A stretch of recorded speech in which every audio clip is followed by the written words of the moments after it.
motorcycle trip. Dang it. Fuel lights on.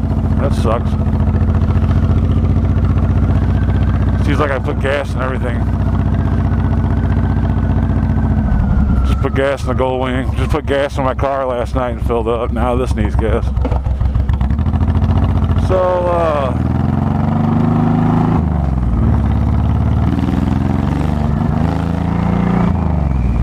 you know, like I said in the first video, the reason why I'm making these videos is because just pass on some stories and stuff to my kids and grandkids and all that good stuff. And anyway, I was thinking last night about what the next story was I was going to say. These aren't in no chronological order or anything, just things that bounce off my mind here and there. And throughout my time on this earth, I've had some close calls with my mortality. And the one that shook me probably the most, I did have cancer a while back, skin cancer, melanoma, one of the most deadly, or the most deadly skin cancer you can have. You know, I'm a ginger with blue eyes and pale skin, and it's something I really wasn't educated on until it was discovered that I had it. But that's not even the one that shook me the most. That one shook me maybe on an emotional level the most. I was real angry about a lot of things about that, just because, you know, active male doesn't smoke or drink or do drugs, gets cancer, even though skin cancer doesn't care about all that. But, you know, I just thought cancer was for old people. I lost all my grandparents from cancer. But that's not what this video is about. I'll go into that later, maybe. But the one that shook me the most is when I got caught on fire. I was on fire and I was stuck in a garage. And the chain of events that led up to that all conspired to kind of basically almost kill me. At the time, it was before we had our son. I was already married. And I was working on my grandpa's garage quite a bit. You know, I was a professional mechanic at a shop, and then I'd work out of his garage on the weekends quite a bit, which was a change of pace because when he had built that shop, it was actually for upholstery. So the first probably 5 or 6 years that I was driving, I wasn't allowed to work on anything in that garage until he retired and quit the business. And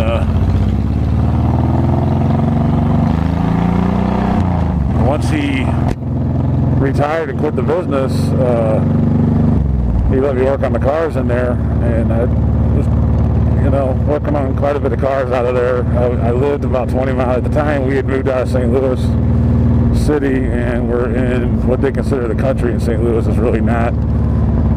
It's like House Springs, Haney Springs area. It was about 20 miles from St. Louis, and we were still working in St. Louis, commuting every day, but didn't live in the actual city at the time.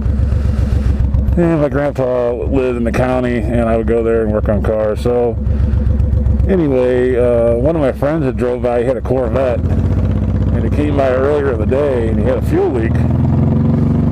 And it was, I guess it was maybe the fall.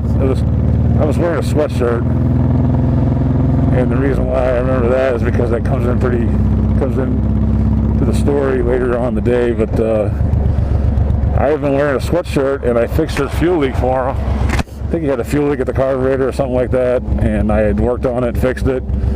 And while I was doing that, I guess I got fuel on my sleeve, or I did get fuel on my sleeve. And I never had changed. I went back doing what I was doing, and it never changed the sweatshirt out. And at the time, I had a 72 C10 Chevy pickup truck that I was building up. Got it pretty fast, and I was putting a shift kit in it and putting a new electric fuel pump in it. At the time, it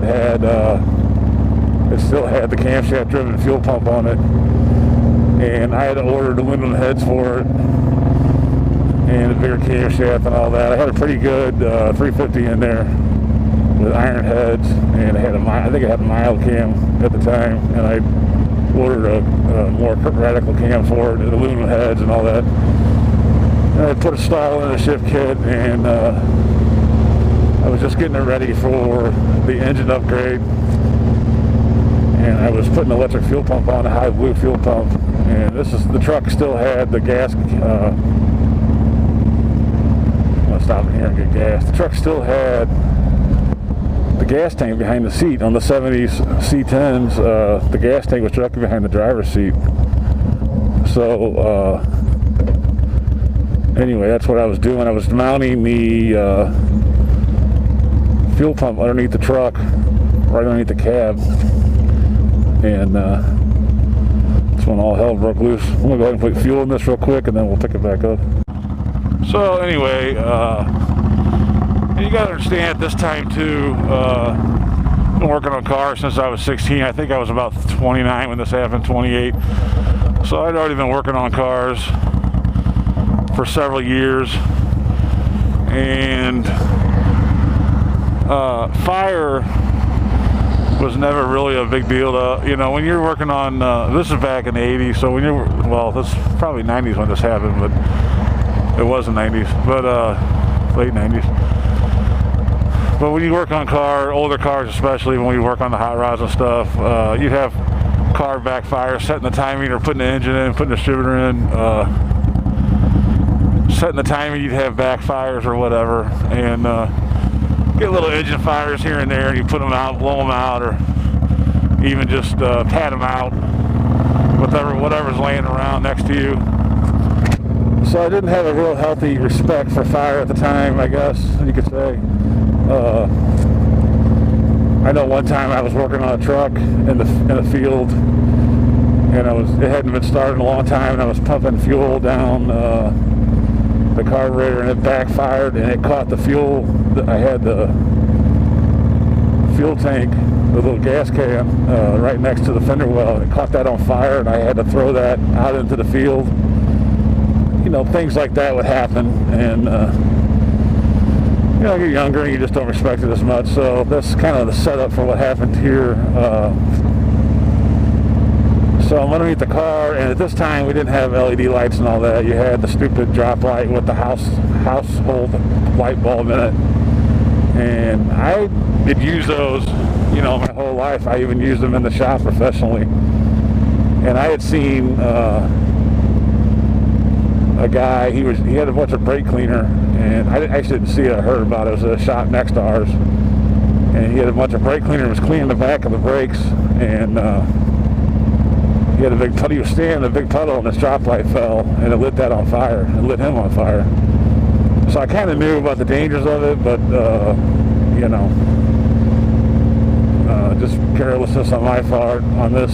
So I was working under the truck, and there was obviously you're leaking fuel because you're opening up the fuel lines and everything, and it wasn't that much, but I was leaking some fuel. I did leak some fuel on the garage floor. I had the drop light under there, and it fell, and when it fell, it busted, and it sparked off a little fire. At the time, it wasn't that big, and so I, like a dummy, forgetting that I had gas on my sweatshirt, tried to pat it out, because it was a very, very small fire at the time. I tried to pat it out with my sweatshirt, and of course, as soon as my sweatshirt hit it with the fuel on it, my whole arm went up in flames, and I guess the flames from my arms ended up hitting more fumes by the fuel line, the gas tank, and then the whole truck just went up, and I jumped out of the car real fast. And what made the story even more messed up is my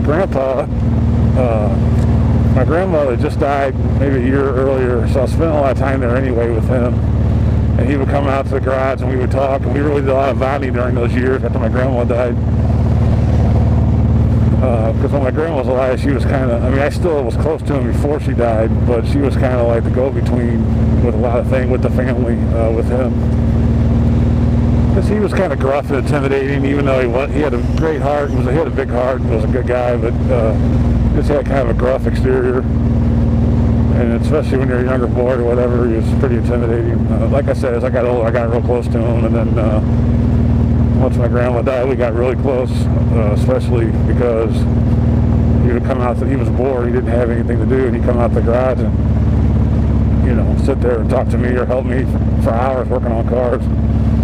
And he had built this wooden stand, because at the time I was working on a lot of trucks and stuff, and he had built this wooden stand for me to stand on so I can reach into the engine compartment better with some of the bigger cars I was working on. And I had that out, and the truck was parked in the garage, facing forward, and I had that stand. It just so happened it was right by the door to get out of the garage. This is the middle of, this is, I guess it wasn't winter, but it was, like I said, it was cold out. Didn't have the furnace on in the garage, but I had the big garage door closed, and the entrance door, the regular entrance door, closed, and I was just in there by myself. And actually, my wife had went to AutoZone to get some parts, and it was getting later in the evening because I'd been working all day on whatever, and my grandpa was inside, so I was out there by myself. And when I got out from under the truck, my whole sweatshirt lit up. Like, I mean, it was just, it looked like someone took a torch. Well, I don't know what it looked like because I couldn't see myself, but I knew my whole face was engulfed in flames. The whole shirt was engulfed in flames. And we're talking seconds here. I got up and tried to open the door, and that stand that he built me, that wooden stand, which I still have to this day, I actually retired it and put it in the basement because it's over 20 years old. No, maybe not 20. Yeah, about 20 years old now, 21 years old, and it's falling apart. And I don't want to get rid of it because my grandpa made it for me. And so I actually retired it into the basement. What are they doing here? Guess I got the road closed. So that's Rudy Fair, and we're going to head towards the casino, hit Broadway. I want to kind of take you over something that's kind of neat in St. Louis. Kind of go, it doesn't really go with this story that I'm telling you, but something kind of cool in St. Louis we got. Anyway, so that stand's retired now. When I tried to get out the side door, I couldn't get out. You know, you're on fire. Like I said, the flames were going over my head. The whole sweatshirt's on fire. And the only thing I was thinking was get out of the garage and stop and roll like they tell you in school. And I go to open that door and I'm pulling on. I can't get it because that wooden box is there. And I'm panicking because I'm on fire. And I go to the front door, the big garage door, and it was locked, or it had been latched. And I'm pulling up on that and I can't get it out. And I'm losing, like I'm literally, you know, probably less than a minute from being either dead or in the hospital with skin grafts and being screwed up the rest of my life. That's how bad it was. And that's the one thing about the VTX, got a choppy throttle low end. It's almost impossible to keep it steady at low end. And actually, if you read reviews on it, back in the day, that was one of the things they complained about. I'm really surprised Honda let it go out the door like that. It's real smooth when you get off a throttle and go a little bit off of idle, but right off of idle, if you're in a parking lot or something real slow, the throttle is so choppy. And it's fuel injected too. And this has got a program run, exhaust and all that, but it was like that before I did all that, so that had nothing to do with it. Anyway, so I'm stuck in the garage there, and I'm, you know, by the second I'm burning up, and I ended up, something just told me to throw the sweatshirt off. So I grabbed the sweatshirt and threw it off, and I heard this like whoosh sound. It almost sounded, at the time I thought, that's like God blowing this fire out, is what it felt like to me. I pulled it off, and instantly, like my hair and everything, the fire went out, and I heard this like a whoosh sound. And like I said, at the time I thought, that's God blowing this out. And I threw the sweatshirt on the ground, and the sweatshirt and my regular undershirt were on the ground burning in a big fire. And at the time, my hair and all the hair on my body, like upper body, was burning. all that went out like instantly. And I knew my hand and my arm was burnt pretty bad. I could feel it. It felt like it was still on fire, but it wasn't. And I look over and the truck is on fire pretty good, and the side of the garage, the flames are coming out and hitting the sidewall of the garage. And the next thing, now I'm on adrenaline, and the next thing I know, I'm like, I got to get out of here and get this fire out. This is my grandpa's garage. I can't burn down his garage. You don't want to burn down your grandparents' garage. So I ended up getting the big door open, and they have usually had a hose in the front of the house in the middle. And I run over to there, and the hose isn't there.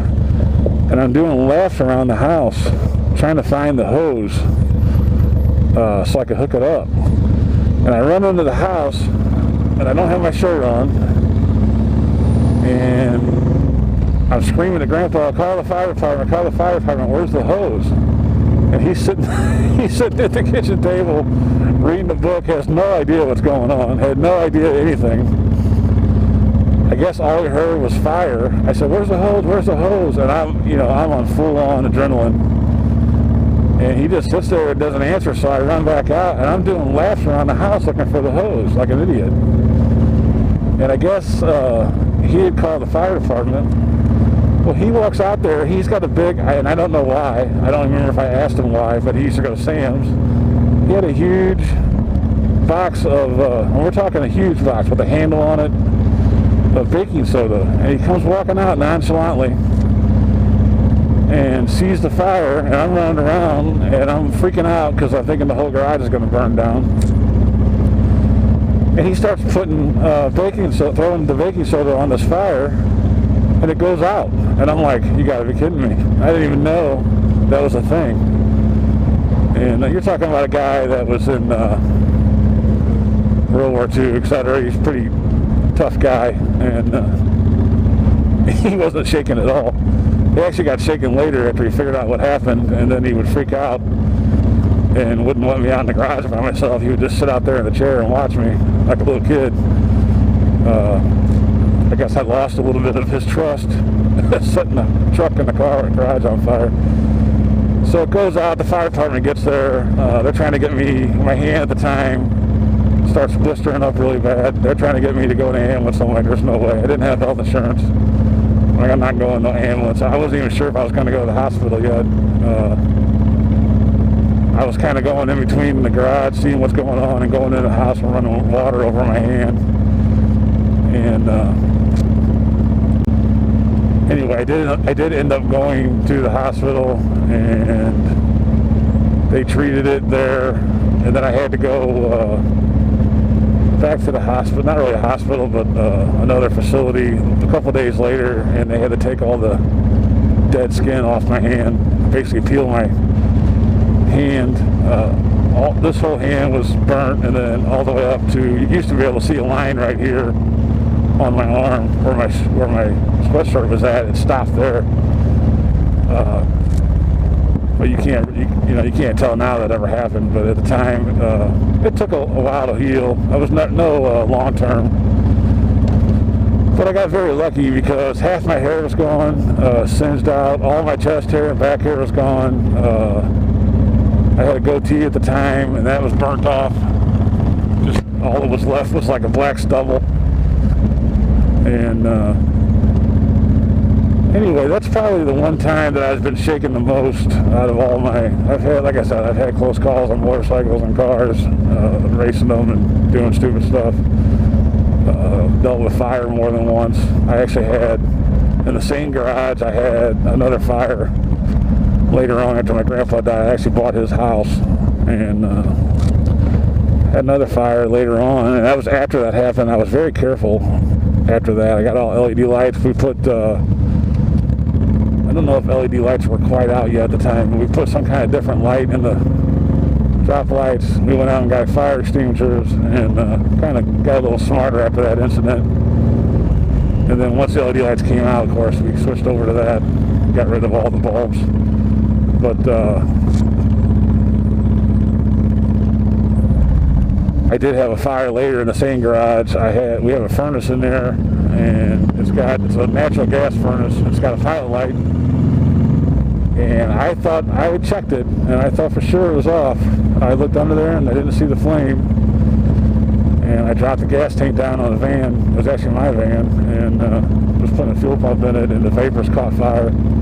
It scorched the van. I had to call the fire department again.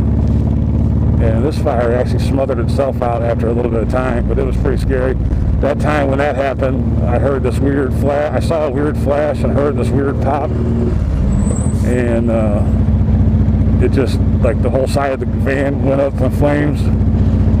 And I sprinted out of there like a running back getting the ball. Like, I didn't try to fight it or do anything. And I was real bummed out because this motorcycle was sitting there right by the big door, and I could have got that out maybe if I would open the door. And I was thinking about doing it, and the fire department said later, I'm lucky I didn't do that because it probably would have lit the whole garage on fire if the oxygen would have got to it. So I was glad I didn't do it. And the only damage to my motorcycle, this one, was it had a bunch of soot all over it, but cleaned it up and it was fine after that.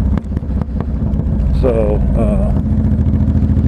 that's just a little story about how I caught on fire, and that you know, I consider myself a tough guy or whatever. I've been shot at, and that didn't, other than being mad about it, it didn't bother me. And the cancer, I just wanted it cut out. I didn't, you know, that had emotional issues more than the actual pain of going through it, even though my leg got infected and stuff.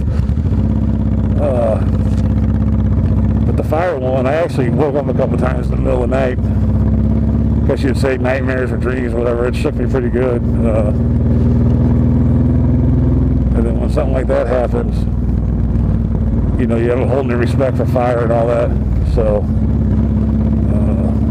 everything changed for me after that as far as fires and taking it nonchalant and not respecting them as much. So that's pretty much my story on the one that shook me the most out of all the things that have happened to me as far as life-threatening. Really believe, even to this day, if I would have been in that garage another minute, I wouldn't be here for sure. The whole, like I said, I had no hair on my body. Well, for half my body was all singed off.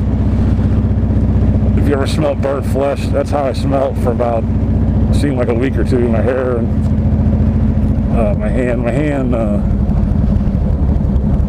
ended up missing a couple days of work, but I still worked through most of it, just bandaged it up. I'll post some pictures, or show some pictures of my hand after that. And anyway, I'm going to show you, we're going to go down here. We're on Broadway right now, South St. Louis. We're headed towards downtown. And I'll show you the brewery. And of course the big stainless steel landmark down there. You'll see it. And then, which St. Louis is known for. This is actually the Limp Mansion right here, or the Limp Brewery. And a lot of people don't know this. I actually watched a bunch of real interesting, that's part of the brewery. This is all part of the brewery. He had a underground, St. Louis has a whole bunch of underground tunnels. It's got a huge system. They've closed it up. I think there's a few spots you can still get in there if you know what to do and where to go. But the Lent family had a swimming pool down there and a movie theater and just had like a big hangout down there underneath their brewery, and they had a way to get to it, I guess, from the brewery. It was underground. This is Anheuser-Busch right here. I'll show you the gargoyles and stuff. This is the backside of Anheuser-Busch. It faces 55, which is right over there. And of course you can see the big silver arch in front right up there. But there's the gargoyles sitting on the corners here. Those used to freak me out when I was little. St. Louis has got a ton of cool stuff like that, architecture and stained glass and brickwork, and it's a really neat city. It's a shame the leaders that run it are so bad, because it's changed quite a bit since I was growing up, and now it's not a place that I would want to raise a family in right now. with all the crime and stuff. But anyway, that's the Anheuser-Busch. We're going to go down here on the riverfront. I'll show you something kind of cool. The city actually allows this. Once a year, I forgot what they call it. They let you paint the flood wall down here, graffiti it. There's some pretty good artwork down here. Like I said, people cover it up and change it all the time. I think once a year, the city allowed, like a sanctioned event where they allow it, paint St. Louis or something like that. This is actually the Soulard area that we're coming up to, and then, like I said, you can see the actual downtown right there, and the arch and all that good stuff.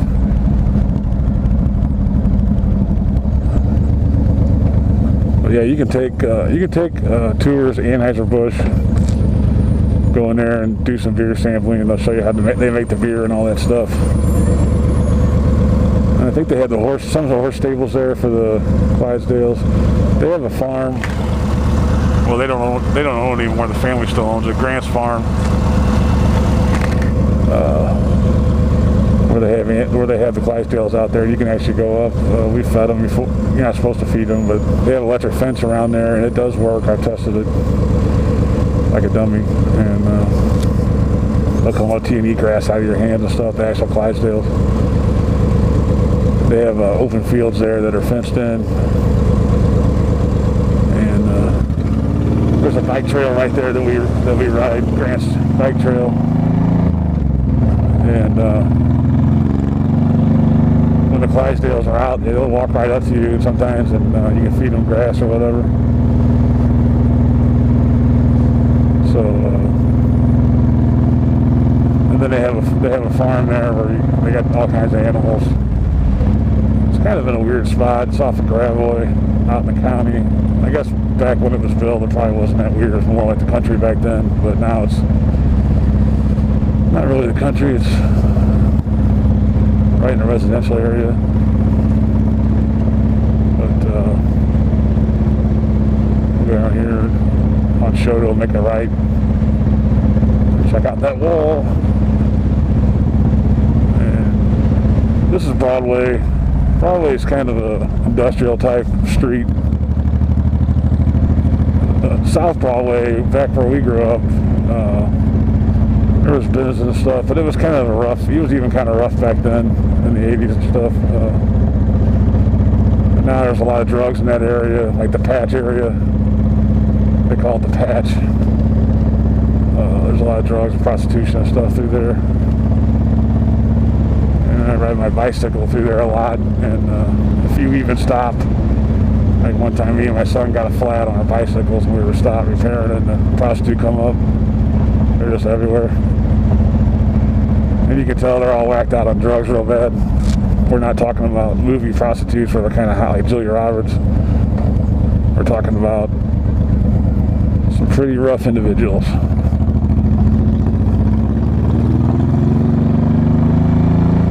So this is kind of where the riverfront starts, where you can actually get to it.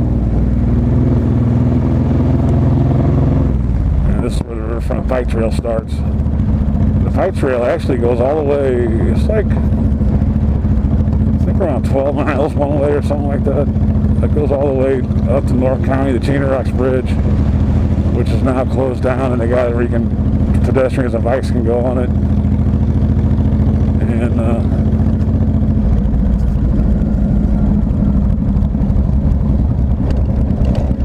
kind of caters to the bicycle. So this is one of the flood walls right here, and you can see there's graffiti all over it.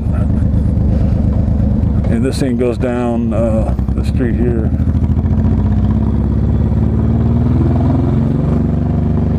Quite a distance. And see, it looks like they've been painting on it recently because it's gray. Before it was blue. A lot of it was blue. You can see, I don't really see a lot of good artwork right now. Just a lot of normal tags. Usually there's really good artwork on there, different themes. But the city will let you come down here. There's Voltron, whoever that is, I don't know. The city will let you come down here and paint on it. And like I said, they do have an annual thing they do where they let you paint on it.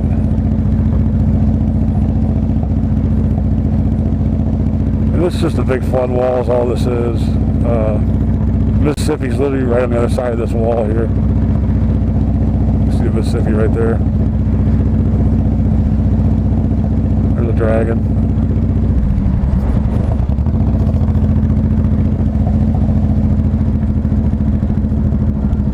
And I don't know if I'm going to go much farther. I don't feel like getting a flat area. A lot of debris and stuff. You can see there's a person. So this goes on quite a bit.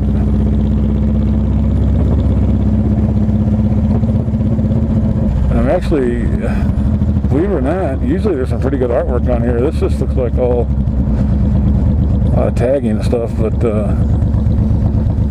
anyway, I think we'll turn around.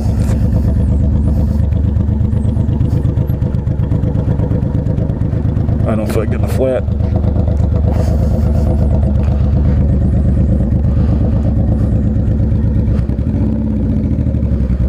So yeah, this is only a lot more artwork down here.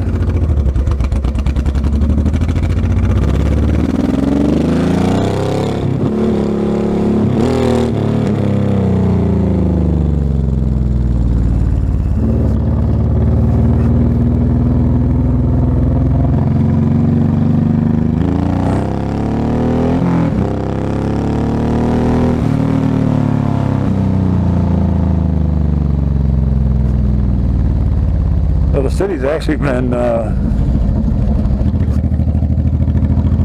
closing the riverfront down at night. There's those little scooters that you can rent out. They tried the bike thing here in St. Louis a couple of years ago where people renting out bikes, and people were doing the St. Louis thing and tearing them up, and it just didn't work out, so they ended up pulling them all out. Can't have anything nice in St. Louis. Go down to the actual riverfront here. The city's been closing it down at night because a lot of guys will come down here and party and do burnouts, and they got the gates here now. You know, at night if you come down here, let's see, they put rocks along here. There used to be, this was all open. People would park their cars down here. Mississippi's right there, and people would park their cars all along here and party and hang out and do burnouts and just have a good time. And the city, and this was all painted too, and they kind of they've been cleaning this up. They had some different fish down here, and the fish of the Mississippi and all that. You see all that debris right there in the water. Here's some of the fish and stuff. They had other stuff down farther. It's like they're painting over all that. They put all these big rocks here to keep people from congregating. So they're closing the riverfront down now, I think around dark or so. They still got to open up during the day for tourism because people come down and visit the arch, and helicopter rides, and boat. They're still got boat tours down here. I think it's the Huck Finn or Tom Sawyer or one of those still runs down here. Takes you down the river a little bit, comes back. They got dinner and stuff. And there's the arch.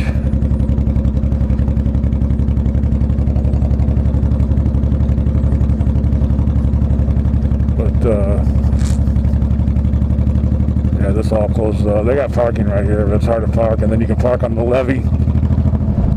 Well, actually, I don't know. They closed all that off too. They used to charge to park there.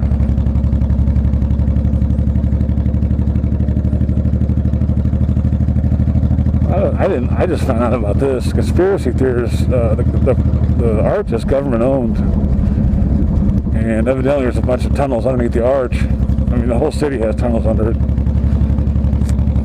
And I just read about this. Some conspiracy theorists believe that the government uses the arch to control the weather, kind of like the HAARP program they have in Alaska or whatever it is. You can look it up, HAARP in Alaska.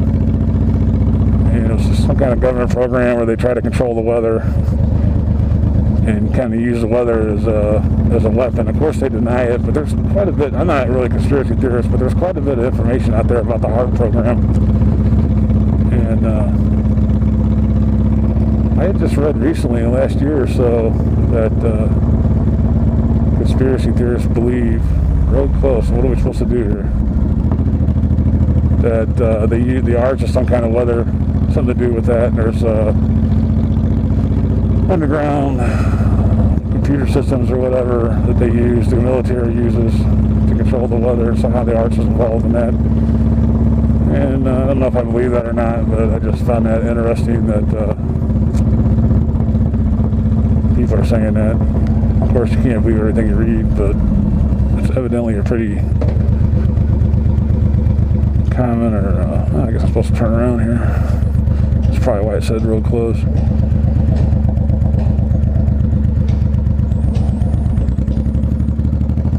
I guess I'll turn around with him.